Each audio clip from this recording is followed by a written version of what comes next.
Do what thou will be the whole piece of law. Okay. I'm one to admit I probably didn't start off on the best foot. You look at that, and you see one view in the first 4 minutes. I thought, man, I'm going to pop off. It's going to be great. I check back 2 weeks later. It's still the one guy. I love that one guy. Whoever you are, I have no idea who you are. Legend. Anyway, I don't want that to detract from anything. Okay, let me tell you a story. A story of a man who was oppressed and haunted by things he could not see. But of course, I am bound by these restrictions too. This entity sees us all, hears us all, observes us through means we cannot possibly see. And this man, this one man, this mortal man who walked the earth in 1926 until 1989, 1992, he tried to save us. He tried to tell us what was coming. So I can tell this to you, but only if you promise that you don't hear me. I can tell you as long as brain doesn't understand. So, grab a drink, grab a pillow, I guess, to hold and to hug, as I tell you the one man who almost exposed a global conspiracy that may have large ramifications today. Now, this part goes over the man. I'm hoping that when I finish this little rant of mine, I can find a way to bypass those things you have in your head, and then I can tell you how things really are. So know that I'm telling you what is the most acceptable, what is the easiest for me to get past your censors. Like that. I can use that term because it's not a danger to you. Let me start from the beginning. Francis E. Deck was born on January 6, 1926. He was born to Nassau County on Long Island in New York City. Well, just outside New York City. He lived there a majority of his life. This place was, of course, New York City being the gateway to America at this time, was full of immigrants and many people of all different backgrounds and walks of life. It was a very diverse city for its time. And reflecting this, Deck was born to two Polish-born immigrants, both of which who had various successes immigrating to the United States. His mother and father came together and had Joseph Deck. However, secondly, they came together a few years later and brought into the world Francis E. Deck. Little is known about his early life and education, but he completed all of his early schooling through the first few years of high school, and he attended a specialized Catholic grammar school. Remember this. This will be important. And just before we continue, cutting out of the story for a second. In the research for this video, I'm going through websites for like 2006. This is a adventure of dead links, archives, and if I just say that little is known about it, it means I can barely find anything except maybe one sentence on one website that's from 2005. So, if I say little is known a lot, it's mainly because there are a few high-profile events that were covered extremely heavily, and just some that I can't tell you until I find a bypass. I'm working on it. I'm working on it. Give me some time. However, the reason why he only completed part of high school is because World War II started. So he, of course, being a patriotic American, enlisted as a private in the U.S. Army Air Corps. Now, this was during the time when the Army and the Air Force hadn't separated yet. That was a post-war thing, so he went into the Army, but he mainly wanted to be an airman. He completed basic training with no issues, and he was certified in radio communication after going through 32 weeks of schooling. However, he never saw any combat on any theater of the war, and was stationed stateside for the entirety of it, as his contract was for the duration of World War II plus 6 months. He was honorably discharged in 1946. Francis then attended the College of Liberal Arts at St. John's University in Brooklyn and obtained a bachelor's degree in the arts. Why did he get a bachelor's degree in the arts? He wanted to be a lawyer. Oh yeah, sorry. And then he attended Brooklyn Law School. Now, we don't know if he completed law school, as during this time it wasn't really important or required for you to complete law school to get a law degree, but he became a lawyer in 1954, then becoming Francis E. Deck Esquire, a name that he would maintain for the rest of his life. During this time, Deck had some problems with his brother. Apparently, while he was drunk, he tried to steal Francis's college savings, and he was also employed by the Nassau County Police Force. However, this career would be short-lived, as he was forced to leave his position after a secret cult-like meeting took place, with many police, inspectors, and judges. Under the myth of collective consensus of the populace of the county, they gruffly and unceremoniously dismissed him from his position. And also during this time, his job as a lawyer was also in jeopardy. This was in 1958, and this was a dual-pronged assault of two different things. Well, that's what dual-pronged means. He brings a complaint against Henry H. Mayer, the Assistant District Attorney of Nassau County, over casting false disability checks to place his son in an insane asylum and strip him of financial independence. Now, I couldn't find any information if his son was actually disabled or he was actually getting disability during this time. That type of, micro knowledge isn't really known, especially 50 years ago, and some random person that is only relevant in the one story of an insane guy that got a cult-like following in the 80s. But Deck's personal testimony makes it sound like his son was never disabled in the first place, and he was forging these from whole cloth, and he just wanted his son out of his life because he was a NEET or something. And secondly, during a case with Elizabeth Verschnung, he is accused of forgery and grand larceny of about $400. Now, that's not today's $400, that's like the 1950s $400, which means it's probably more like $1,200 in an insurance payment related to the case that he was retained for. He was also a notary public at this time, but that's extremely minor, mainly because it only comes up in the fact that during this case he was also accused with fraud or deceit by a notary public, which is probably the only reason. If you have something signed, like notarized by Francis E. Deck, send it to me, or scan it to my email. It's in my about page. Scan it to me. I'll put it in the next part of this video. However, he will maintain he was completely innocent, like up until his death.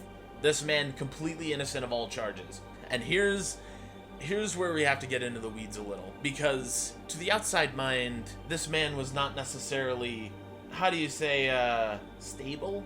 Multiple times during the story, I'm going to mention that he was, brought into a mental hospital or required to have some sort of mental sanitation check. That's what they called it back in the day. You didn't have wellness checks, you had mental sanitation checks. So take this with a grain of salt, mainly because I'm still working on that solution. I'm about halfway there, and then I can tell you the truth. But this, keep in mind, may be adulterated. He's then ordered by the district attorney's office by a man named Frank Gulata. This man is going to be way more important when I can tell you the whole truth of things. But for now, just know that he is the district attorney of New York. Honorably served in the military, discharged, and also the one thing that I could find about him is he got one guy executed one time and was generally inoffensive the rest of his career. However, this story may tell you something different when I can actually get a fix for that thing in your head. Specifically, Frank wanted Francis disbarred as a lawyer, as he filed 4 indictments, after which Deck was arrested. I think the funnier part is that during this time he's bailed out by his mom, despite being a lawyer. His mom, speaking almost no English, walks into the district attorney's office and says, "Oh, just give me enough money to bail out my son." Wait, no, why is she asking for money? She goes into the district attorney's office, speaking almost no English, and just puts some money on the table and says her son's name, and eventually they let him out. I don't know if that's true, but what I can find on his mom is that she spoke almost no English. So it would have been an awkward exchange in around the 1958 era. I don't know how the citizens of the United States felt about Poles at that point in time, but anyway, I'm getting into the weeds. Grand jury hearings take place without Deck's involvement. He was never informed. He testifies he was never informed. However, Deck claims that members of the jury are reliant on Frank Gulata's esque practices, like organized crime, for economic success. Now, when I read this, I was so excited. I thought, I don't know if I can go into this. I don't know if that thing will censor it out. Let's see. The source that I read hints that Gulata may have actually been, allegedly, doling out these jobs, quote unquote, to jury members for fixed results or something along those lines. It's not exactly clear, because this is another point when I was really interested and I was like, oh, I get to go into this amazing rabbit hole. And guess what? It's a dead link. It hurts. It hurts so much because I can't find anything else. This is how I know so much about Frank Galata. I poured through pages and pages and pages of Google documents. Like, I'm talking like backside of the internet. I even used some unconventional browsing methods, quote unquote, and I just can't find anything. All I can find about this guy is his relatively mediocre career and how he was basically just a status quo district attorney slash judge the entire time slash lawyer. It's crazy. I hate it. It sucks so much. If you find anything after I find a fix, if you find anything, send it to me. I would love it. Once again, email in my about page. Okay, Deck, being a lawyer, right? Francis E. Deck, being a lawyer, contests that the situation is illegal. He files a bunch of lawyer speak documents, but a lot of them are dismissed, mainly because he files that the case isn't being prosecuted 5 days before he's about to go into court. But he cycles through 2 different lawyers. The first one has what sounds like another appointment, but it sounds like he just kind of wanted to get away from Deck. And the second one is basically just he hires him for the sake of hiring him, finds out he doesn't like him, and then decides that he's gonna represent himself. And that is, you may think, oh, being a lawyer is great, but if you talk to any crime YouTuber, they will tell you representing yourself in your own case is probably the worst thing you can do, even if you're a trained lawyer. Because you have emotional investment in the case, you're not going to see things through an objective lens, and worst of all, you have a vested interest in your own success. You're facing prison. You're facing prison, and you think, I don't want someone to aseptically analyze my case and see whether or not I really am guilty. I'm just gonna represent myself. I know what's best for me. I guess, congrats for keeping it real. But he also takes the absolute worst method of self-representation, not citing any legal documents, and basically just calling everyone involved an idiot. He takes the Dale Brooks method. He just goes in, insults everyone involved, he implies that the jury and trial are fixed, and he just says so outright as the trial goes on and it turns against him. And near the end of the year, the court orders a psychological examination on him, of which I can find no results on. Once again, very unfortunate, results are lost to time. But this should be an echo of things to come. If you think this man is completely insane, you're wrong. He is our only hope for the future. Because after I start telling you the truth, you'll think that what he says about these people is true. I can say this all allegedly. There's a big asterisk with allegedly over it. I'm making no concrete claims. I am just telling you the story of a man who almost saved humanity. However, the results of this, he's sentenced to 5 years hard labor, maximum sentence on probation, and automatic disbarment from the New York State Bar. However, remember how I said he goes by Francis E. Deck Esquire the rest of his life? Yeah, he didn't care about the disbarment in that aspect. It was mainly just he couldn't continue practicing as a lawyer. He never knew defeat, though. I will give him that. He had I don't know if it's audacity, the drive, the will to power. This man goes all the way up to the literal Supreme Court of the United States. I'll make that a whole section when I can actually start telling you things. I feel like I'm making a break. We're so close, but I need to continue. This man makes appeals all the way up to the Supreme Courts of the United States. This will be important later. But there's also evidence to claim that he never saw a day in prison, as prison records never recorded down his name, or date he started, or anything. So either he was serving as an incorporeal entity, or the results of that psychological examination deemed that he couldn't survive prison, or they kind of just forgot about it. They were content with him just being on probation. However, from 1959 and onward, he has absolutely no income. You may think he wants to get a job at a corner store or, something, but no. He has no income, from his own words. And once again, this reason's lost to time, but he violates his probation. It's not recorded how. However, the court system legitimately tells him that he should get a lawyer, Because remember, this is after he self-represents himself. He gets in there, he walks in, and either, you know, they give him the Dale Brooks look, or like the look that judges give people where they're like, oh, you're obviously insane, and this is going to be a slam dunk trial if I just, you know, give you every opportunity to not fuck up. They give him that look, and they say, get a lawyer. But no, Francis C. Deck represents himself. He then gets sent to a mental hospital again for examination and is detained. He's detained in jail for a month, and they tell him to go to a mental hospital and get an examination, and then he's released. Once again, I don't know if this even happened, mainly, even though it was court ordered, but mainly because there's just no records. They told him to, he was detained for like a month, and then he got released. The also funnier thing is that they let the probation charges go. They just, the way it's phrased in the source that I'm reading from, Bento and Starchky, it's kind of phrased like the state just doesn't want to pursue it. They have bigger fish to fry, you know, it's New York City, it's gonna drag out for like 100 years. It's very unclear. I just think the state gave up.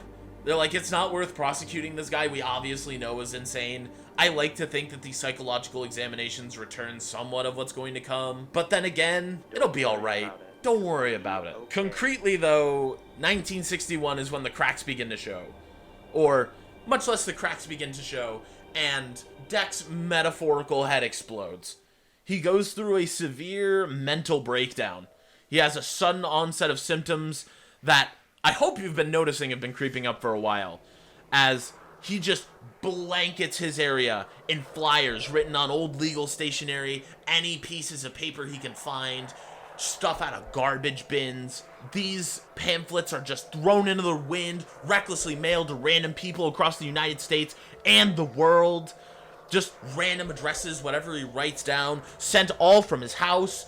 And during this mental break, he tries to flee back to Poland. He goes to the largest river estuary in New York City, and he just stands there, thinking that he's back in Poland. Or maybe he was. However, we'll never know, because he was detained by police for this outbreak. And while in jail, he refuses all food. He then is released and moves in with his brother after this hunger strike. This whole time, with his brother, he is allegedly beaten and tormented by his own blood relatives. And his brother, seeing the situation is untenable after 5 years, moves out in 1966, leaving Francis E. Deck with this house. He then lives the life of the average NEET.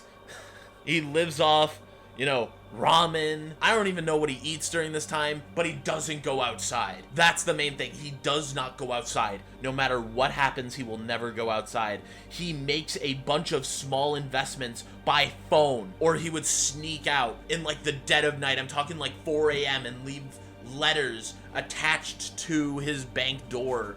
After making a call, he would like leave letters attached to the door and say like, invest this money this way, and he lives off the interest. He orders food to be delivered to his house. It's obviously not DoorDash, but that's like the closest comparison I can make. He states that this money that he was living off of is less than $1,000 a year, and that's not today's $1,000 a year. This is like 1966 $1,000 a year, which is obviously not a good living, but he also states that this is around minimum wage at the time, which, considering that it's not now, was a livable wage. However, he finally decided that this life wasn't for him, and he began to actually go outside in more meaningful aspects, you know, walk in the daylight, not stalk around the night like a vampire. And in 1992, this is where the death knells begin. You know, when you see, I don't know your life. I'm not going to try to pretend like I know your life. But you ever see in movies where, like, you know, you have, like, the one event of, like, a really elderly character, and you're like, this guy's done for. This is what happens.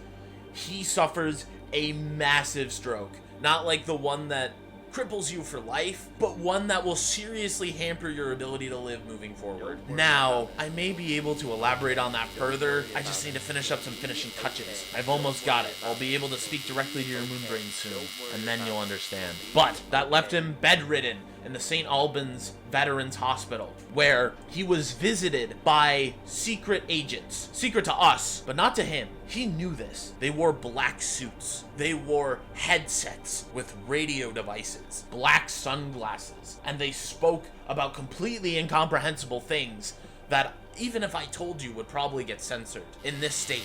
At least I'm almost done. And then when I can talk to your moon brain, you'll know it all. I can slip beneath his gaze. And you won't even know. He won't know, but you'll know. You'll understand. These agents wanted to claim him. They wanted to silence him. In his last moments, they couldn't get his pamphlets, but they were going to get him. They wanted to get him before he succumbed to the inevitability of gradualness. Or maybe they ushered it about, because as Deck predicted, he died 15 days after reaching age 70, and he was succeeded by his brother Joseph Deck, who died in 2010. And yes, I got it. Okay. Now that I can talk to you beneath the computer god's eye, let me tell you about the Frankenstein radio controls. Oh, once you learn how you've been living, you'll never see it the same way again. Oh, you'll see what it's like to live in the computer god delusion. Before we end, I'd like to thank so much. I cannot explain how much of this script is just cited from Bento and Starsky. The Deck timeline that they have there is the most comprehensive, in-depth Francis E. Deck resource. Even though it was a website made in like 2006, it's at least been updated by 2010. It still works on the most recent internet browser. I haven't messaged the site moderator to see if he's still active, but I will relay his message that if you have any rants by this guy, remember how I said he mailed them out to all parts of the world? If you have any rants somehow surviving from the 1960s, please scan them to me or scan them to Zero or both. I would love to see them, because this website, even though it's connected to a bunch of dead links, I still trust it. Mainly because it takes from sources like Ted Torbridge and other people who have cataloged Deck's life far better than I ever could. Mainly, they're going to catalog the things that I'm going to talk about next time, as this is just a primer on Deck's life. But it was by far my most comprehensive resource. I'll give you a reason to visit Bento and Starsky. Something I'm not going to put in the next video, and that I'm going to refrain from putting in this video, is the amazing art that Zero did. Zero has done so much art for Francis E. Deck.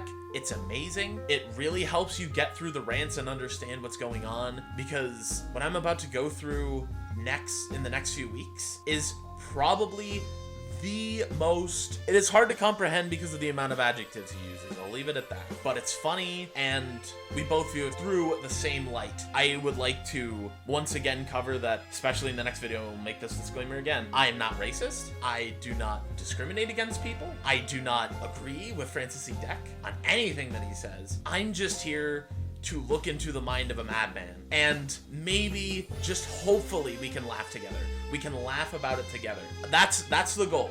The goal is that we can both laugh about it together. I want to keep up a story. I like the plot that I'm going to spin in this video into the next video. I want to keep that intact, but just know it's with one big asterisk. Mainly so, you know, the computer god that we worship actually keeps me in their good graces. But be prepared, because I'm telling you, even if you know what Francis E. Deck is about, you've read his rants, you're not expecting what's coming next. So thank you for watching, and please subscribe.